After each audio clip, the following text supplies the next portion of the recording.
Hey, welcome back to Evil's Comics. I'm Evil Mike, and this is going to be my review on comics that came out on August 25th, 2021. We're going to get straight into it. First up from Marvel, we got The Amazing Spider-Man number 72. This is a Sinister War tie-in. It's basically like a Harry book. I'm gonna go quickly through it. It wasn't a big read. Spider-Man is still dealing with, at this point it was just the regular Sinister Six, but we know reading the regular Sinister War book that he is dealing with all of them.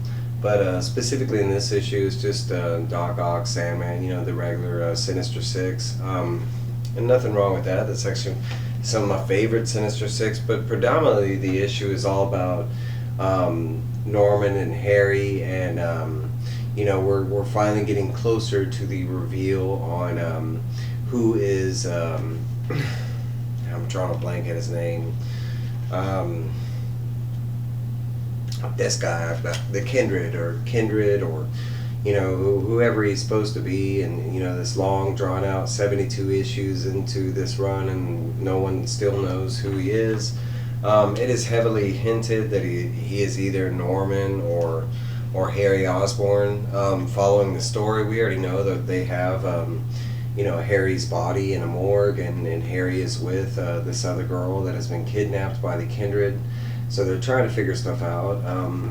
We know there's been some clonage that has gone on in Spider-Man at multiple times. So I wouldn't be surprised if they had a clone of Norman or Harry, and he was masquerading as a Kindred, because we do see that I think this is Norman, and he finds like a secret laboratory, and it's kind of said that the Goblin was the one who made this secret laboratory, even though Norman and the Goblin are the same entity kind of thing.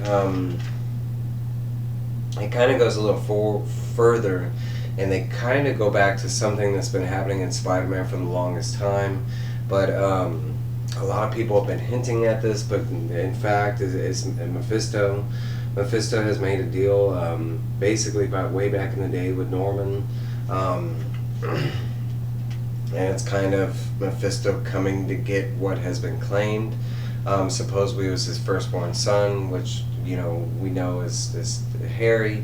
They do show this collage of events that have happened throughout Harry and Spider-Man's timeline, but that's basically it in a nutshell. That they kind of show you that all this has been kind of everything that Norman has seen has kind of been like played out by the Kindred or in Mephisto and whatever's going on. But supposedly in the next issue we will get the reveal on who Kindred is and what's really going on. Because right now it's a big chaotic mess. Besides Spider-Man running for his life. But that was Amazing Spider-Man number 72. Even though it sounds chaotic, the art was really good. It was a good read. It was just really quick. There wasn't a whole lot of meat to it. Next up, a really good book from Marvel, in my opinion, was Amazing Fantasy number 2 of 5. I got the Peach Momoko cover. I love this cover because unlike the other cover, the Asian cover with the Inhuck-Lee, that had nothing to do with the comic innards, and that's normal comic book everyday life. I was so glad I picked this up because it is a non-stop Black Widow issue. If you're not caught up with this, we are following Spider-Man, Black Widow, and Captain America, and they all died, and they are kind of in this weird, I wouldn't say hell or heaven, but it's kind of like on an island in the middle of, we don't know yet. They have been resurrected, and they woke up on this island, and we're just following it. We have seen that there are like different tribes. In the first issue there were these frog guys, and there were these bird guys, and there were also these orcs that were kind of traveling the island. Spider-Man was kind of involved with the frogs and the birds. Cap was dealing with the orcs, and we were kind of finding out about Black Widow. So we are caught up here, and we see that the the frogs are kind of mad at being bested by the birds, and we see that the birds are still kicking their butt because they show up and kill some more frogs. We did learn that the frogs are frogs, and the girls, for some reason, just wear like bird suits. But it's said that at one time they did fly, but they clipped their own wings, so they might have at one time looked like, the frogs kind of. We do meet this mysterious visitor, and he's like right here. He's and they do show that he comes in contact with Peter and tells him that he needs to stop hiding, specifically where they are right now, and rips off his mask. All that was a dream, though.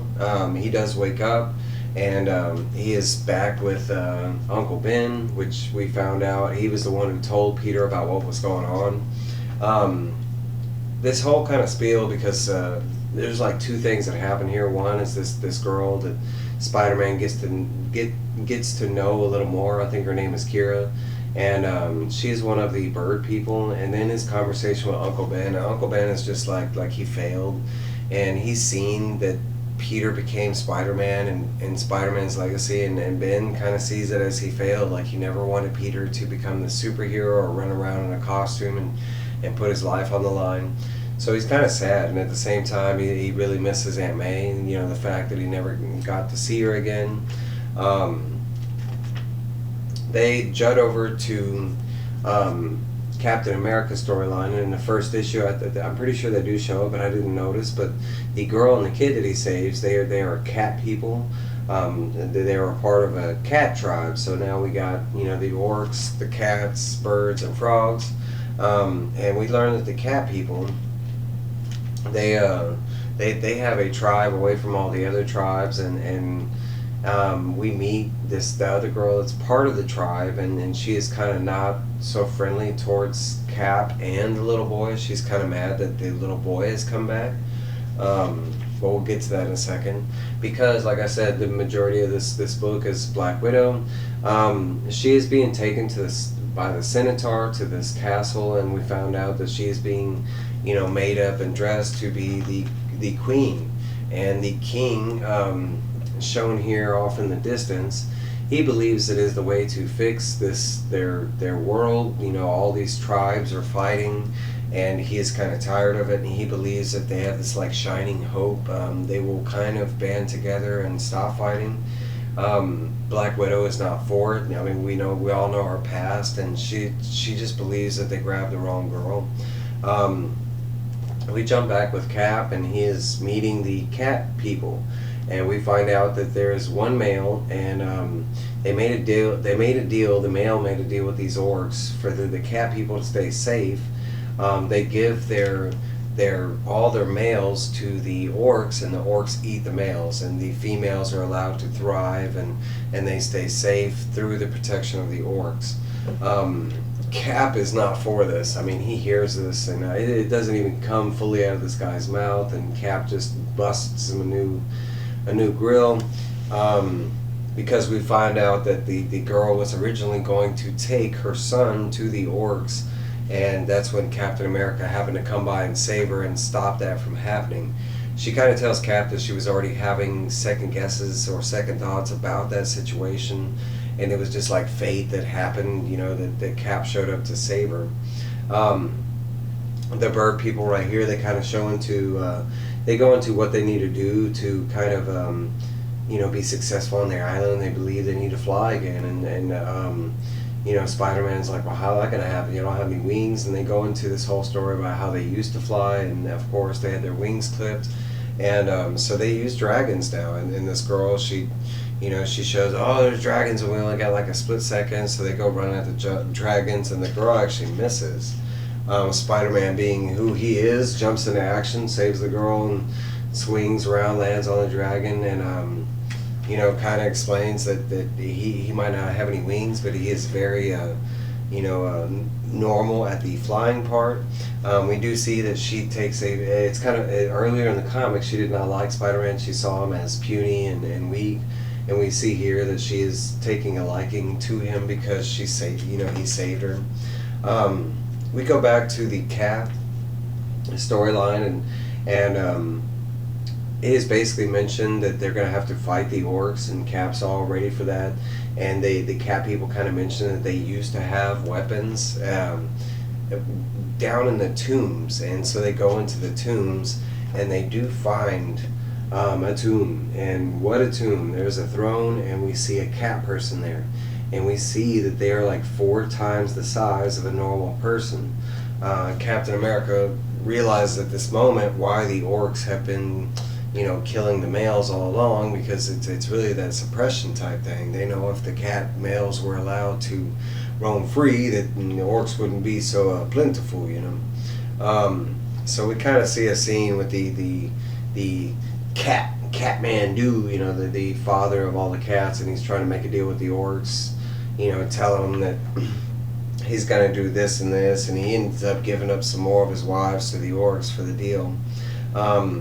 We see a scene with the Centaur and Black Widow, and Black Widow's explaining about how she is not really made for the throne, that she has, that she was built for something else. And we see she goes to visit the king and kind of tell him that she's not right for this. And in the middle of the night, we see that there's another tribe, a water tribe, and we don't really get to see them, but they're like more people, I guess. But they sneak in and they are trying to kill the king, and Black Widow, being an assassin, quickly jumps in and kills the would-be assassins and saves the king. And it is revealed that the king is also a very handsome young king. He is not as old, and it was all disguise. And at that point, Black Widow thinks she found out what she was supposed to be, maybe a queen, but at the same time more of a protector queen than the normal glamorous, princess type queen. We also see at the same time that there's a ship that's over here, been kind of chilling by the castle that Black Widow was at, and we see the ship takes off, and it leads to this guy, these 2 people over here. We do recognize the guy in the shroud from Spider-Man's dream in the early on in the book. But it looks like we're going to get to find out who they are. Might be the main villains of the story. Next up from Boom Studios, this is Dark Blood number 2 of 6. I really enjoyed the first issue. It is a punch you in the face type book if you're not ready for it, but it deals heavily about race.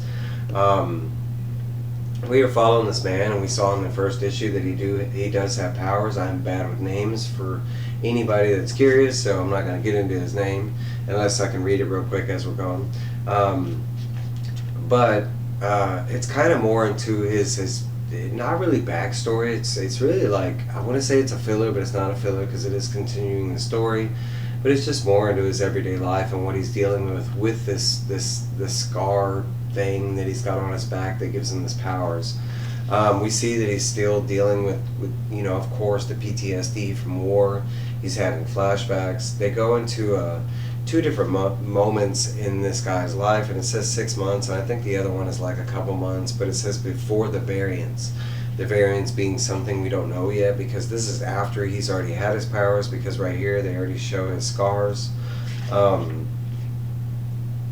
it's basically like him, his wife, and his daughter in Alabama in 1955, and them going through everyday life. His daughter being into books and wanting his daddy to read. The dad talking about how he wants to, be better. The wife is pregnant with a second child, and he wants to make better wages and provide a better life for all 3 of them. They show that they have this thing called the Val Junction bookmobile, and that's what the mother does as her job, and he kind of goes with her. We already know from the first issue that he is like a line cook. He works at a restaurant. They do this on the side. They go to the black communities and they pass out books and free books, stuff like that, books on wheels. They go into where he has to go to work, and he goes to work, and of course it's this situation where it's like, it's not really anything said to him, but it's more like conversations that are on in the background, like, inward this, inward that, and the cop makes a gesture, and the cook and they're both white guys, so the black guy's just kind of listening and biting his tongue at the the crap that's coming out of these guys' mouth. They go, so that was 6 months, and then they do this scene where it's like back in the wartime, and it's like 10 years before the variants, and they kind of just show the scene where he's it's like it's related to the flashbacks that he's having from being in World War II, because he was a fighter pilot. They go back to the kitchen scene and more of the, you know, bigotry from the white people that are there at this diner where he works. Of course, we're talking about Alabama in 1955. I can't imagine it was one of the finest places for the colored folks to be in. They do show this horrific scene where he is, it is after work, he is cleaning up. They show like his tip, and they show a nickel. A lot of people don't know this, but a nickel actually at that time was probably like $1. So I mean, even though they show a nickel and they make it seem like it's not a lot of money, a nickel back then kind of was. My mom used to tell me stories about the 50s and, well, like the 60s really, about how a quarter would, you know, get you into the movies, and not just one movie, but like all day long movies. So I mean imagine inflation is, you know, I mean, it happens. I'm not trying to say that a nickel is, you know, hey, that's $1 million. No, I'm just saying. But they do show this horrific scene where these kind of punk kids come in, and they start talking trash to our guy, and he's just trying to clean up and go home. And these are some like random hooligans, and they end up like stabbing him in his, you know, right here in his wrist and stuff. He ends up getting the kids to leave, and as they leave, they end up jumping him again. And they start beating him outside, and luckily a white doctor walks by and happens to break up all the kids and stuff, and he ends up telling the guy that hey, I got a little shop around the corner, you know, I can come fix you up for free. And so he does take him up on his offer, and it's like a pharmacy or something like that, and he takes him there and he fixes him up, and he mentions that he does have a clinic that is kind of out of Alabama, out of the town where they are in, and he offers him free, you know, services and this and that. Our main character tells him that he'll think about it and stuff like that, and basically goes home and does the right thing, talks to his wife about it, and they come to the agreement that they better take the free healthcare kind of thing. It does show that 1 week later that he does show up at the doctor's, you know, and it looks like a farm, you know, kind of like a farmhouse or something like that. They show it over here with the barn and a house, and they show him, give him a shot, and it goes in his spine, and it's said it's going to make him feel better. And I think it's really something sinister, because right here they show that, you know, it's kind of like some German related, you know, scenes that are coming up, and all of a sudden his eyes start glowing. So we'll just have to see what's going to happen in the next episode. Last but not least, we got Robin #5 from DC Comics. I went with this bad boy of a cover. I'm not going to get into who, I don't know, but I just really love the cover. I do like Flatline so far, and honestly I like the whole like jacket coming off. The bubble gum, yeah, that's cool, but I like all the blood and the you know, maybe you don't see that, but all the blood dripping over here, the splatter, and you got the sexiness. Yeah, I took that. Alright, so it's a really simple issue, but touching at the same time. But we have a, you know, Ravager, and she's waking up from being killed. She was the last one that needed to be killed for the tournament to start. She wakes up mad and feels like she got sucker punched, and real quickly it is explained by Flatline that you know, she had to be killed for the tournament to start, that basically she was like hiding, and that everybody was looking for her, and then she got lucky that it was Respawn that killed her versus some other people that really wanted to. They do show you what the arena is going to look like, and it is said that the cult of Lazarus is using some kind of ancient magic that hasn't been seen in a long time to create the stadium that's going to be the tournament. Sorry, getting a little parse there. Basically, it's after that point, you know, with everybody catching up with what's going on, Robin is still not on the island. He is dealing with all of the other Robins. Ravager had called, worried about Robin, but she had called the other Robins and support to back her up, but to make sure that he didn't do anything stupid, and basically they're just trying to get him to stop, and he is not stopping. He is saying that he is all for the game of catch. That he knows they can't catch him. They are really worried because of what he has done recently about getting in contact with Talia. Some of the deaths that he has performed recently, especially going through, witnessing firsthand Alfred's death in front of him. So he kind of goes through, and all the Nightwing releases all the other Robins, and they go into this huge cat and mouse chase scene. Damian's a badass. Come on, if you don't know who Damian Wayne is, there's the reason he is the son of the Bat and the chosen son of the Bat. Not many people in the DC world can say that, and especially at his age, but he basically kind of takes out all the other Robins, but eventually is kind of stuck with Jason Todd, and he tells Jason that even though he kind of goes through saying, Grayson, of course, is the best. He waits for Tim Drake to get out of earshot, and he tells him that Tim Drake is by far the most intelligent and best detective. Tells him that Spoiler is the bravest and most headstrong, and basically that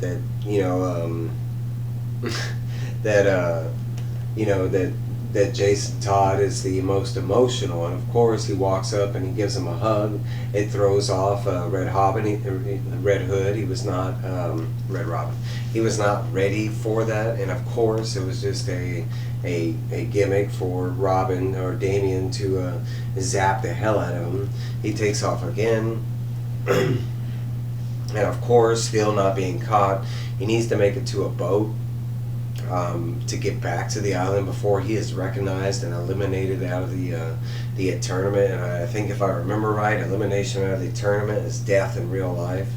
Nightwing does catch up to him, and he hands him a gift, and he tells him, happy birthday, because his birthday had just passed. And the gift is actually the bar from Nightwing's terrible origin story when his parents fell from that tragic fall. He says that Alfred gave it to him, tracked it down, remade it into the weapon that it says, and it also he had it engraved with "versus the world," and he said that it fit Damian perfectly at that moment, but it also touched him that it also told him that no matter how high you fly, you can always fall type thing. Damian is extremely touched by the gift. Period. And just wanted to remind him that even though he is a part of two worlds, that there are always going to be two worlds that back him whenever he needs them, And it kind of stops Damian in his tracks. It makes Damian take off his gear, and Damian just looks at Nightwing, and he's like, bro, I was there. I saw Alfred die. And Nightwing's like, I know, man. He's like, I've been he was like, and Damian's like, man, death has been a part of my life since I was born, but he was like, man, when that snap happened in front of me and I saw Alfred just leave, he was like, it finally set in what death truly was. And Nightwing had said kind of the same thing, that it took something like that, for him to experience it. But yeah, Nightwing also said something better, or not better, but something else to Robin, saying that, well, we all have something to look up, right? We were all Bruce Wayne's Robins, right? But he was like, you know what? He was like, there's always something that you have that none of the others have. And he was like, what's that? And he was all like, you were my Robin. And sure enough, if you go back, Robin and Batman had disappeared, and then the whole Batman and Robin comic was Dick and Damian, and Dick was disguised as Bruce. But that was a 2-year stint that they were together and stuff like that. And basically, at the end, And Damien does say, well, you caught me. And he was like, man, I didn't catch you. I didn't even see you. Hey, guys, he's around here. You know, he starts faking to the other Robins that he had got away and this and that. We do jump back to Lazarus Island and all the combatants. The stage has been set. The magic has all been there. We see that you know, the little Lazarus group is talking to Hawk, saying that Robin hasn't been seen. It's going to be an easy victory since Robin isn't around, and blah blah blah. At the last second, we do see that Damien Robin shows up, and you know, he's ready to kick some ass and take some names, and we do see that the woman with the tournament, that she is partly, you know, it said something about that. Ravager and Robin were like following this book earlier on, and the lady who's running the tournament, she found the book, and this is her finally using the book to cast some kind of magic that we're about to find out, you know, what it is. But I mean, we don't know what it is at the moment, but they just show the you know, the tournament getting underway, like fight, you know. Yeah, but a great issue, great art, great story. I mean, if you couldn't tell, it had some touching stuff inside of it. Anything to me in the Alfred and Damien. I mean, and that is a hard situation especially for a young kid. You know, that is an assassin murder. All right, guys. I will see you later. That's my part 1 of maybe 3, I want to say. All right, guys. You have a good one. Bye.